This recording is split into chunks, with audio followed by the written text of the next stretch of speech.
আসসালামু আলাইকুম। আল কুরআন সবচেয়ে উত্তম সেই ব্যক্তি যে আল্লাহ দিকে আহ্বান করে, সৎকাজ করে এবং বলে, আমি মুসলিম।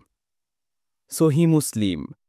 যে ভালো কাজে আহ্বান করে সে সেই কাজের সওয়াব পাবে, আমলকারীর সওয়াব কমবে না।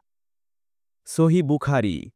যে আমার নামে মিথ্যা বলে তার আবাস জাহান্নামে।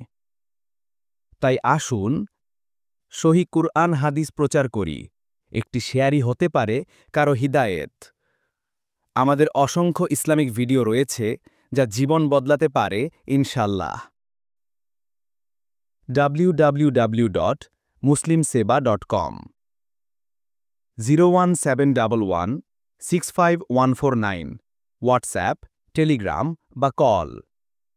সাথে থাকুন, লাইক করুন ও শেয়ার করুন, অন্যদের আমন্ত্রণ জানান।